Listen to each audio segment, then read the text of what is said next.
in the number of mosquitoes, then certainly it is going to put us at risk.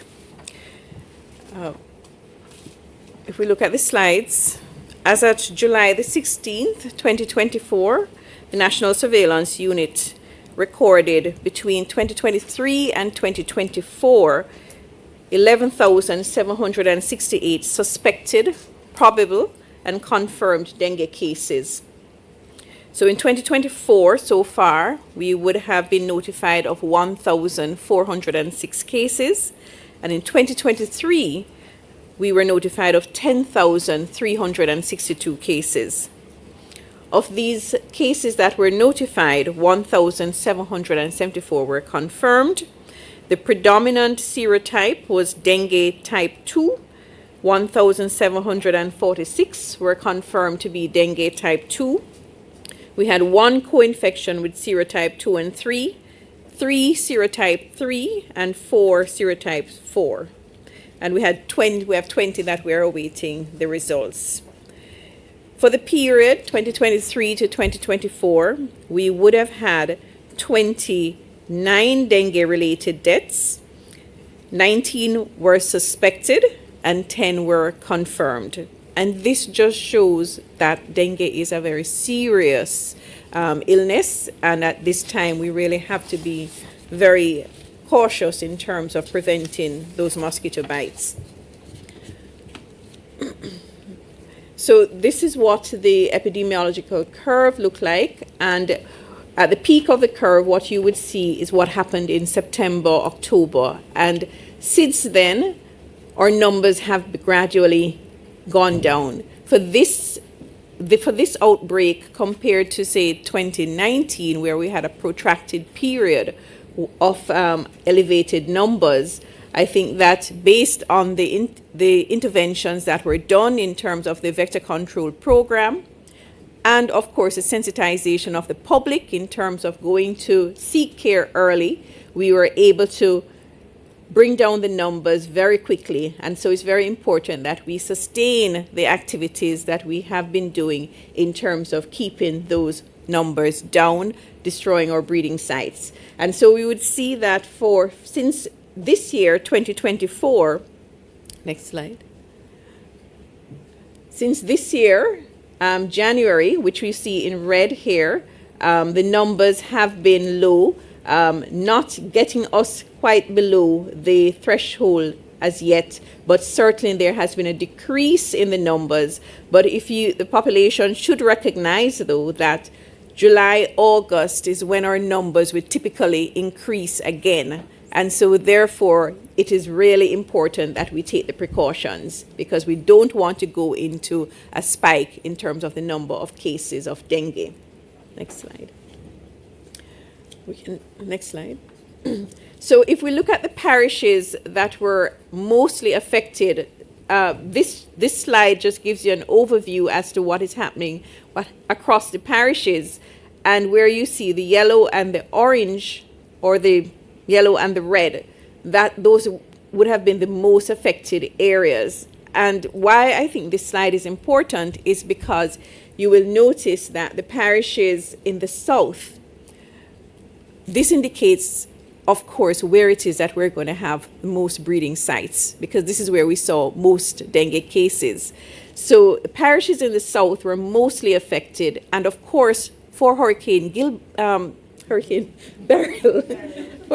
Beryl, the parishes that were most affected were the parishes, again, that would have had the most breeding based on the number of dengue cases that we would have seen last year. So it's really, really, again, very important to highlight the precautions that need to be taken, especially in these parishes. And we're talking about on the western side and going into the south in terms of Westmoreland, St. Elizabeth, Manchester, and Clarendon. Next slide. So this gives this slide here gives a comparison between what has happened with dengue 2016 to 2024. 2019 was our big outbreak where we had a significant number of persons affected. And if you notice in that here, we had just under 10,000 suspected, probable, and confirmed cases. And we had 75 suspected probable or confirmed deaths. I think that between 2019 going into 2023, based on the efforts that were made in terms of public sensitization, people were more aware of seeking care early, avoiding medication that could possibly lead to worse outcomes, such as some fever-reducing medications. I think that we saw an improvement. And while in 2023, which was our next outbreak, we had over 10,000 cases, the number of deaths were significantly lower in terms that we had 28 cases that were suspected, probable, or confirmed. So far for 2024, we have just under 1,500 cases notified, and we have had one death. The age groups that are affected are mostly our younger population. And we saw in 2019, when it was babies that were severely affected, in 2023, the young population, but still going up to the 5 to 14 age group. So between 0 to 14 was where we had most of the cases.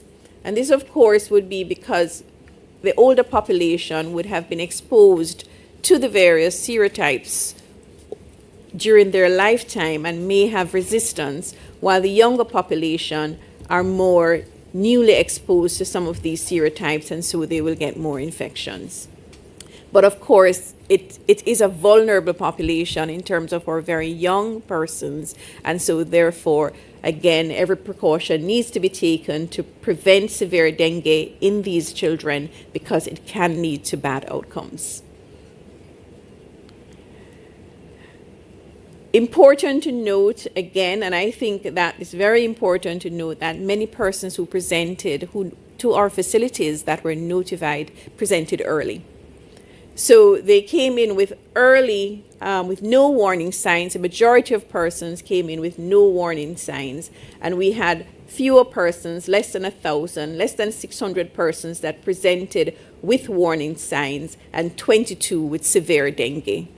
And I think this is because of increased education among the population, and so that is why it's important for us to keep speaking about it, reinforcing to persons to recognize that yes, with the mosquitoes will come the possibility of dengue. You need to be aware of the symptoms, aware of the warning signs, seek care. Where it is that your symptoms are not improving, you need to go to the hospital for an evaluation. And you really just need to take it very, very seriously in terms of avoiding the possibility of getting dengue. Next slide. This is an important slide as well that speaks about dengue deaths by age and sex. And why I say by age is because you recognize that the majority of our deaths happened in the older population. And if we go 2 slides ahead, what we will see that persons with comorbidities are still at risk of having severe dengue.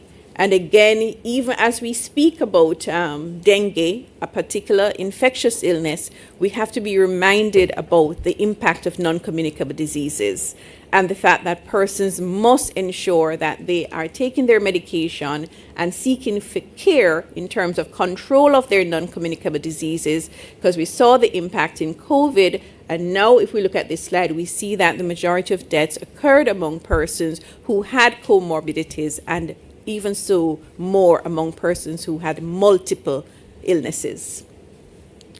So I just want to remind you of the symptoms for persons who may develop fever, and usually we will have high fever, headaches, pain behind the eyes, muscle and joint pains, nausea, vomiting, swollen glands, or waxen cannon as people call it, rash.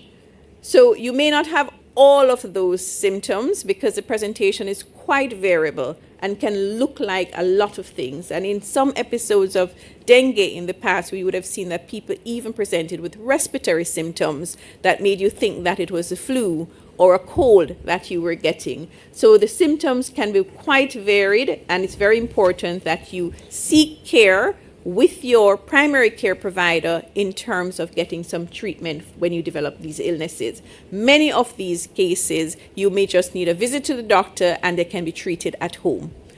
With symptom relief, such as, again, we talk about fever-reducing medication, and we will talk a little bit more about that. Next slide. But there are symptoms that can get worse, or when you see these symptoms happening, it means that you must go to the emergency department to have an evaluation. And I know that the emergency departments are maybe overcrowded at this time, and it is more work, but still it is better to be safe than to be sorry. You may have some lengthy waiting times, but it is worth your time to go and wait to be seen so that a proper evaluation can be done. If you have abdominal pain or tenderness, persistent vomiting, if you see that you have swelling, which fluid accumulation in the body, so if you have swelling of the limbs, if you have any bleeding, if you feel very restless or very lethargic, as you don't want to do anything, you just want to lie down and rest all the time. If you feel any swelling in your belly, that may be indication of organ swelling. And of course, once you come to the facilities, we will do blood tests that will show if there's any changes in terms of the blood indices. Next slide. And just a note again in terms of fever-reducing medications, because in the past, in particular in the 2019 outbreak, we would have noted that we had many deaths that could have been avoided if persons had not chosen to use medication that could worsen their illness. Most cases of dengue fever can be treated at home with pain medication. We advise that you use acetaminophen or paracetamol to control the pain or fever. Non-steroidal anti-inflammatory drugs like ibuprofen and aspirin are to be avoided. They can increase the risk of bleeding. I suggest that persons have a conversation with your pharmacist. If you go into the pharmacy to buy the medication, have a conversation with the pharmacist if you are unsure. For people with severe dengue, I just want to mention again that hospitalization is often needed. And I'm going to now ask Mrs. Huntley-Jones to speak a little bit about the variety of vectors that can increase during the hurricane.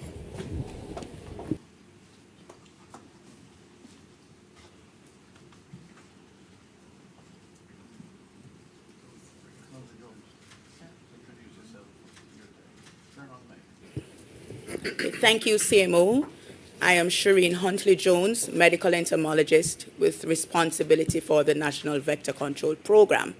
So it's my task this morning to speak to you a little bit about mosquitoes, but I've thrown in as well a little talk about flies and rodents. Following an event such as Hurricane Beryl, we are likely to have an increase in mosquito breeding, flies, and rodent for various reasons. Next slide, please. Why is that going to be so? Let's talk a little bit about mosquitoes. So for mosquitoes, it's very obvious. With the passage of a hurricane, we have a lot of water being deposited. And with the water deposition, we're having increase in the number of breeding sites. Water being in containers, waters in tree trunks, water on the ground, water in drains. So there's a lot of breeding sites for mosquitoes. But we have not said a lot about rodents and flies. What would have happened with rodents with the flooding that occurred? Rats live in bars, in harborage. Once there's flooding, those are flooded out.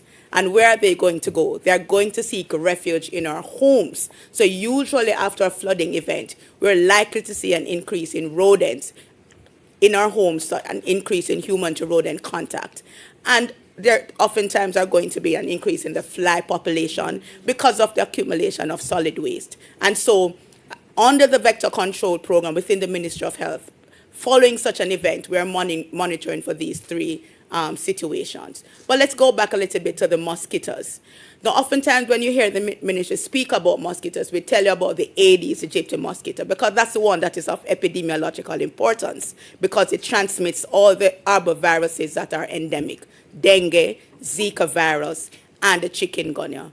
But yes, Surprisingly, we do have more species of mosquitoes, and in fact, we have 74 species. Next slide for me. 74 species of mosquitoes, and they're occupying various spaces. They have various distribution, various ecological spaces that they occupy, but they're all over. So yes, folks, we have 74 species.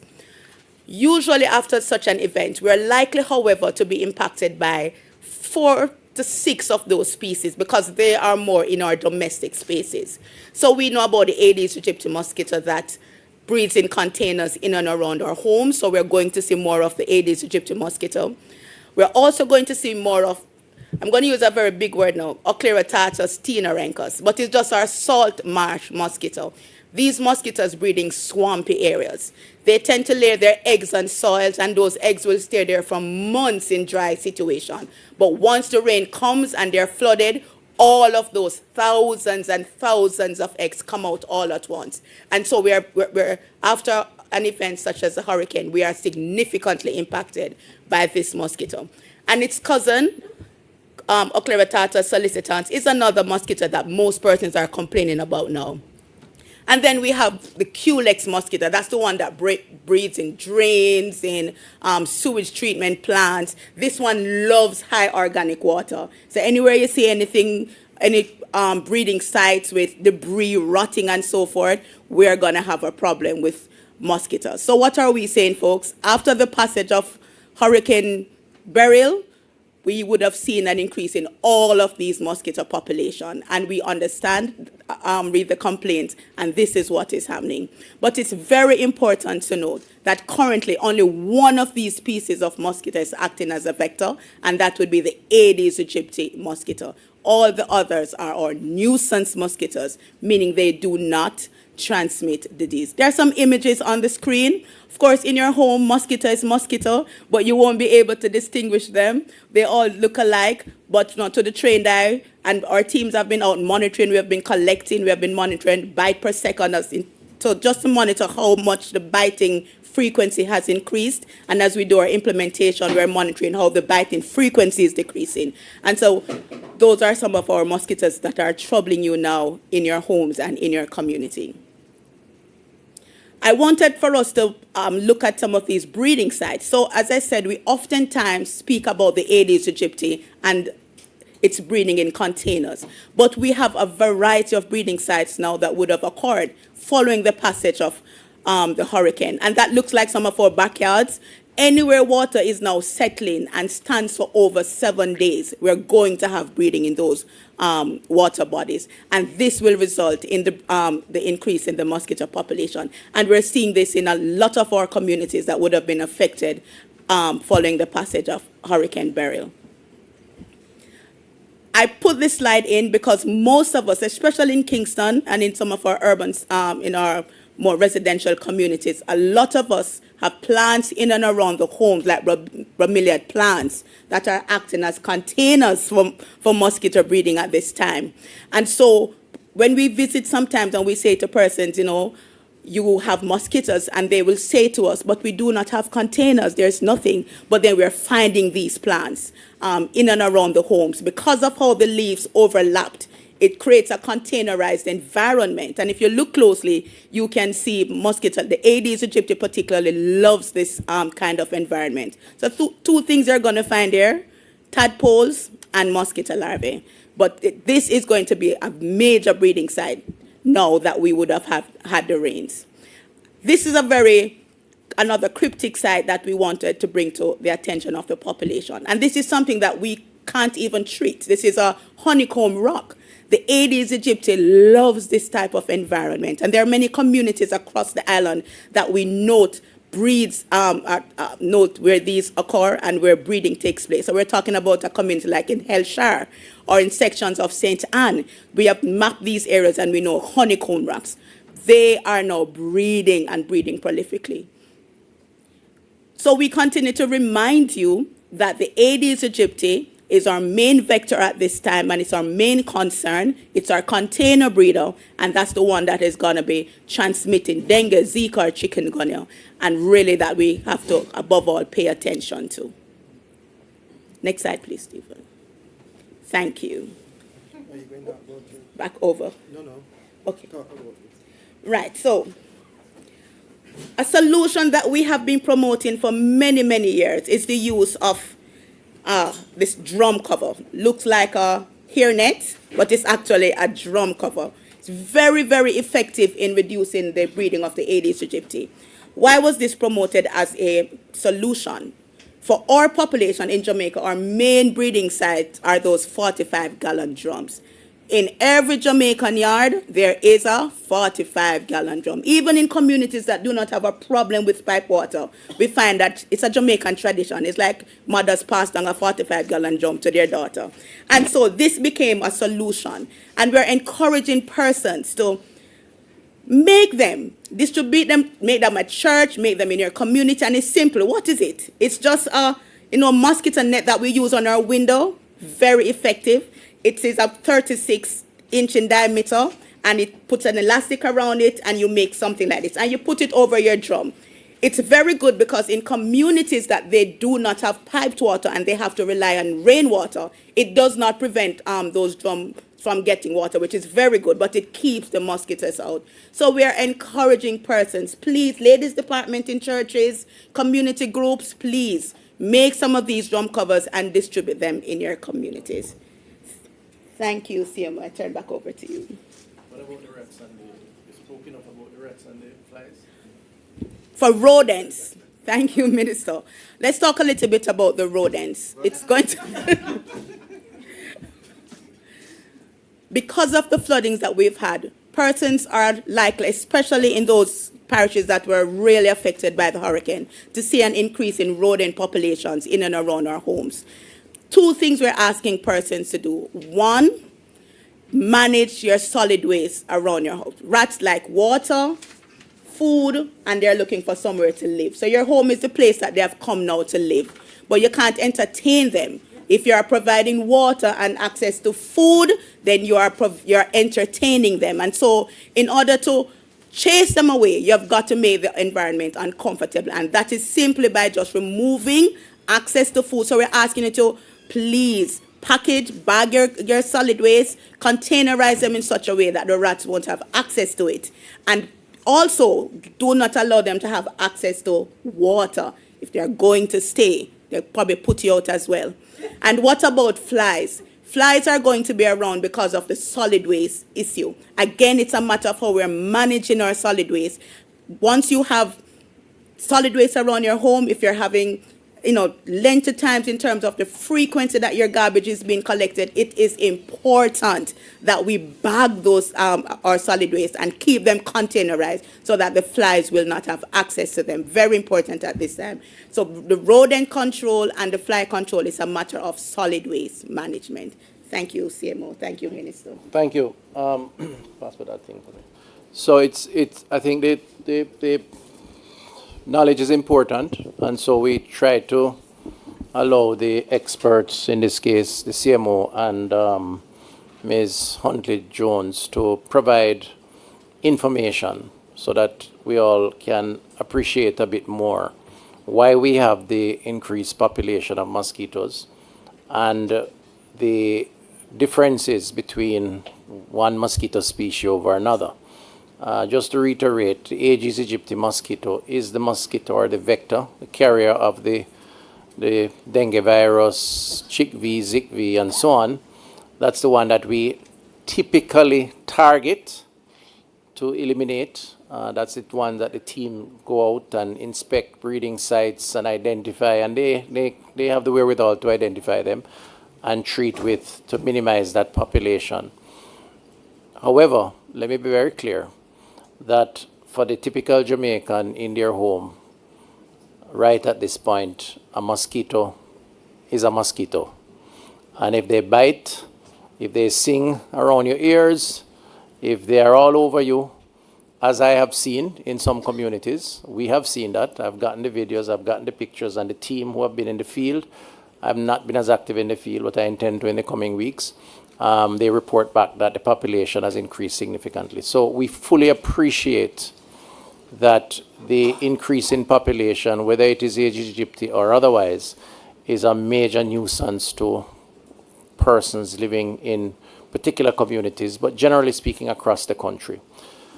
So we have developed a program to ease the burden, and I should have asked Ms. Huntley-Jones to comment on what the projections are in the coming weeks, with a month, 2 months, because I believe there's a period in the immediate aftermath of a storm of this kind that we have just experienced, where after a few days the population increases significantly, and then with time it declines, whether through our efforts to eliminate some of the population or the natural cycle.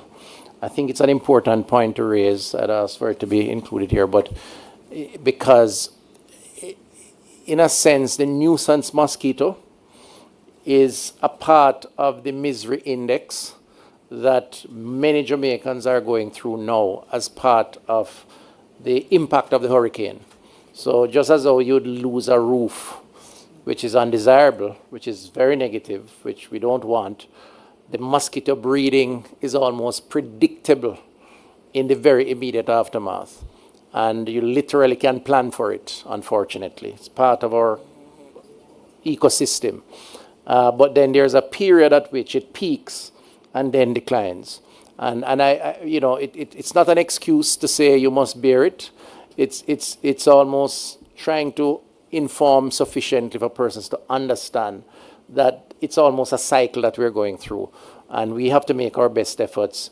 We all have to play a role in that regard. And Ms. Huntley-Jones, I don't know, could you just quickly, in a minute or so, comment on that cyclical scenario? Okay, certainly, sir. So for the nuisance mosquitoes,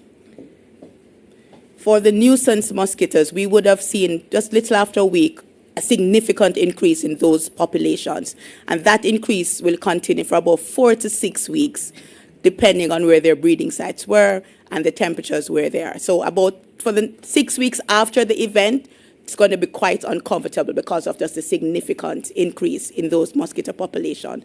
For the Aedes aegypti, however, the population will take about 3 weeks after the event to go up, and that will continue over longer periods of time, depending on how we manage those containers. And so for the nuisance, for the next 3 weeks, because we're now 2 weeks post, so for the next 4 weeks, we're going to really be under the pressures of those mosquitoes. But those populations will naturally go down.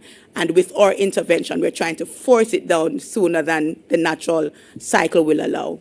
But so another 4 weeks, possibly. And please recall as well that we continue to have rains. So that's the difficulty, the challenge we're in now, because if we were not having rains, some of those breeding sites would have naturally dried out. But we continue to have rains, and so that has contributed to the situation. Thank you, Minister. Okay, thank you. So I thought that was an important additional piece of information. Again, it's not an excuse, but I think the public needs to be informed that because some of these breeding sites are not as accessible, and for all the other reasons given, we can expect a fairly intense population until the cycle tapers off. But what that means, though, is that the Aedes aegypti mosquito will continue to be a threat, and so we have to continue the efforts against that. All right, so the ministry, having looked at all the considerations, we took a conversation to the Cabinet of Jamaica and advanced a proposal to do the following, which has started, but I'll just bring clarity to that strategy now. So we intend to engage an additional 400 vector control workers to bring the current number of temporary workers to 1,000. They will be assigned to high-risk communities to identify and treat breeding sites. In addition, they will assist with the fogging activity, so the larvicidal activity that takes place. So you will recall that in the past, and even now, we have these workers, 600 of them approximately currently, we're going to up that to 1,000, that go out in communities, visit homes, inspect water catchment areas, identify the mosquito breeding sites, and then treat with them. They put a little tablet in the water In some instances, if it's oiling that's needed, the persons are advised who are the experts on that, and of course they can advise as to when fogging is going to take place. So we're expanding that population of workers so that we can provide a greater coverage across the country to support the efforts at elimination of mosquitoes or mosquito breeding sites. In terms of fogging activities, we have extended fogging activities to 7 days a week, and these are being conducted both in the morning and evenings. Okay, we're extending fogging activities to 7 days a week, and this is both morning and evenings, with special emphasis on urban centers and high-risk communities. As such, we are covering some 18 to 20 communities per fogging session and 30 for larvicidal work. The other response is to expand the fleet or the team of foggers outside of the government contingent.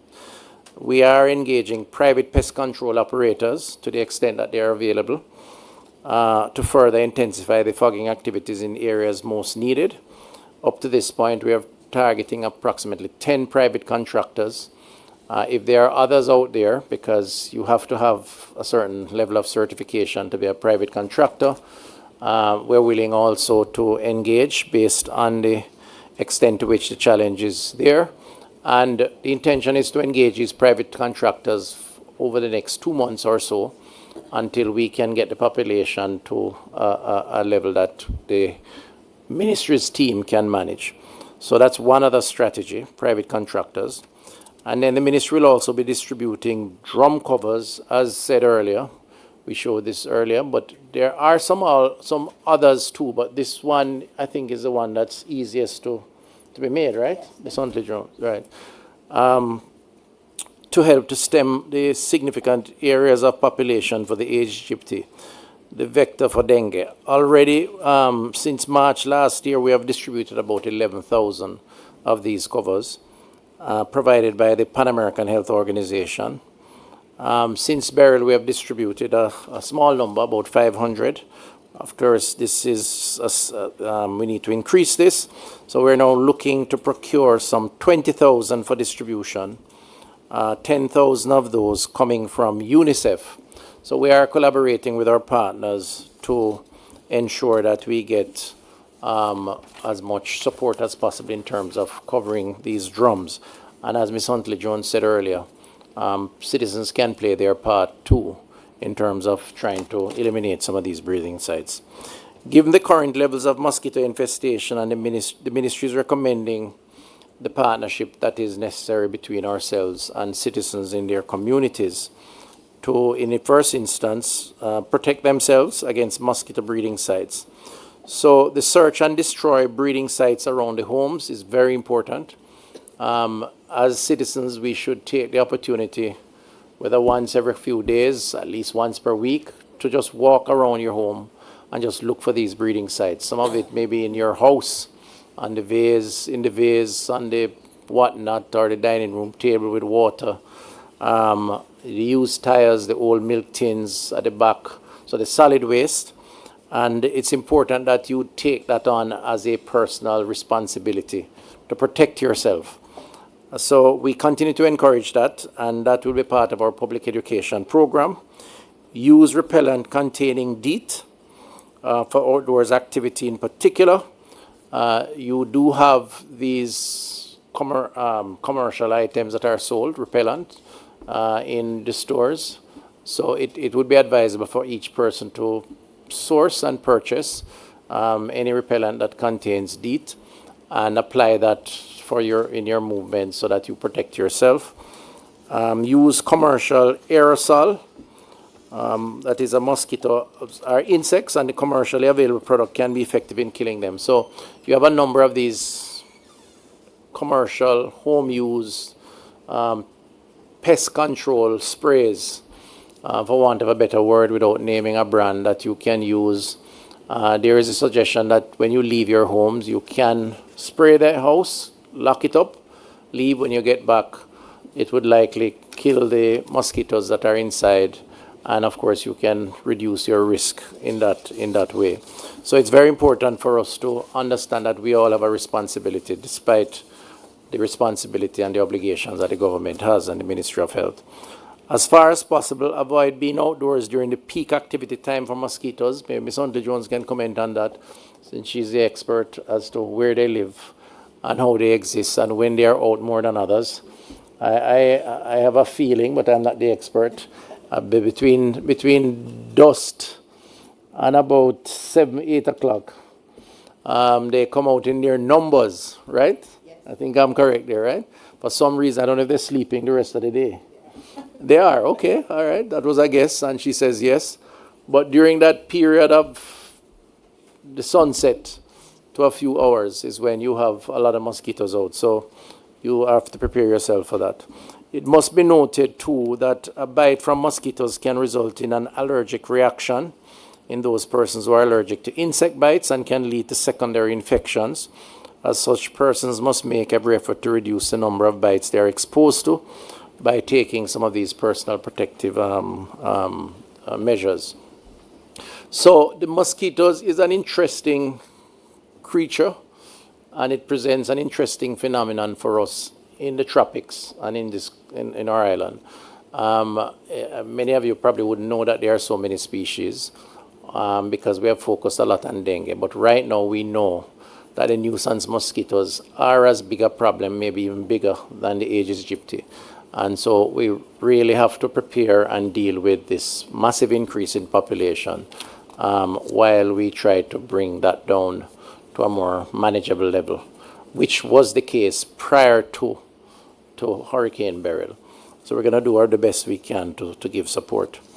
I want to assure the public in conclusion that the ministry is aware of the challenges that they are facing in the cases based on Beryl's passage and the impact on health centers.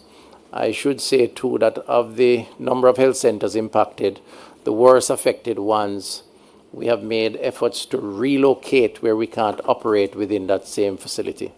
So health centers like Southfield in St. Elizabeth, Newell in Southwest, those where the roof was so damaged, we have found alternative locations. So what we will do is communicate with persons in those communities on the ground so that they know where the service is while we deal with the immediate repairs that are necessary to get back into those main buildings. We will continue to monitor the environment and adjust our strategy as necessary and continue to inform the public as it relates to what needs to be done. In the meantime, the public health system is there for you. If you have a cause, an emergency, and you need to visit a hospital, no money is going to be left behind or ignored. Our standard operating procedure is that we are an essential service, a life-saving service, and the system is there to treat with those who need it. So please don't be shy about visiting your parish hospital, if necessary, or health center in your community for support. Okay, I'll stop here for any questions that you may have. Thank you. All right, Kalisha, sure. Yeah, man, you can go ahead. Oh, there's a mic here.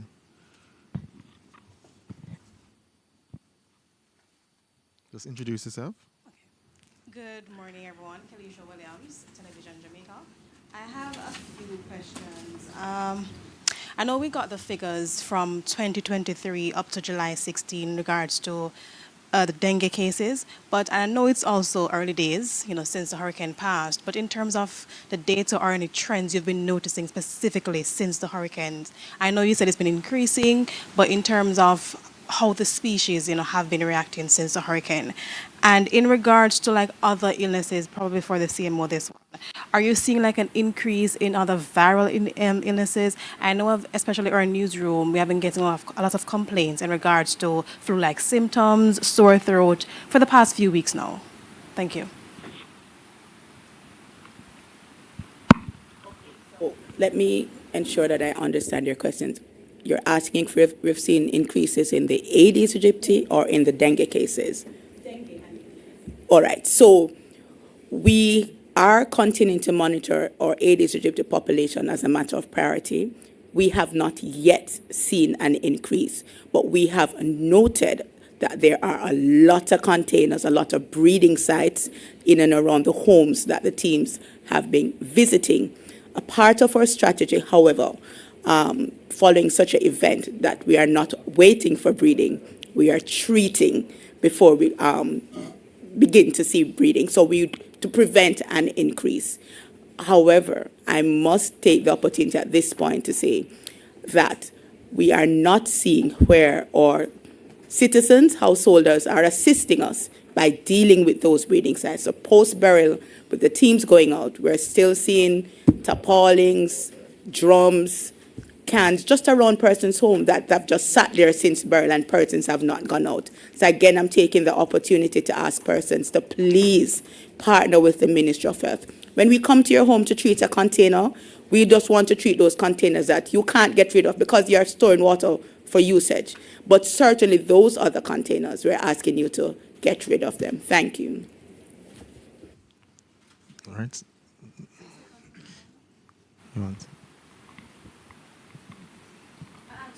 Yeah, man. We're responding to the second.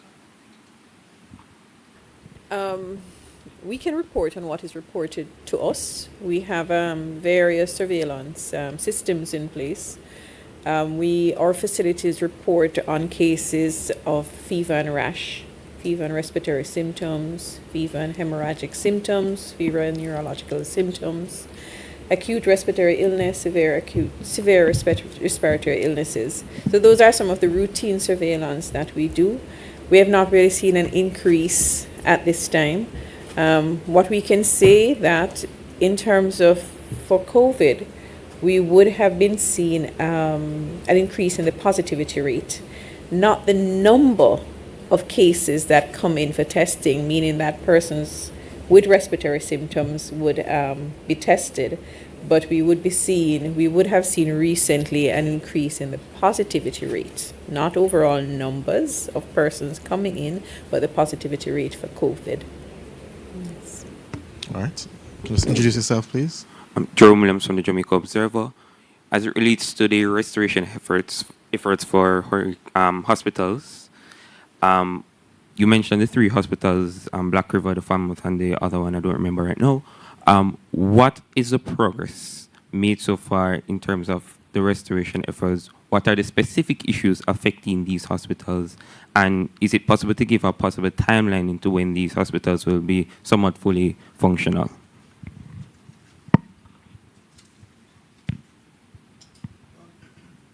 Yes. So thank you very much. Should I introduce myself? Please. Famous. Dunstan Bryan, Permanent Secretary, Ministry of Health and Wellness. So the hospital requires the support systems, electricity and water. And in the Black River, in the case of the Black River Hospital, and also in the case of the Falmouth Hospital, we are still having issues with, well, not Falmouth, but Black River.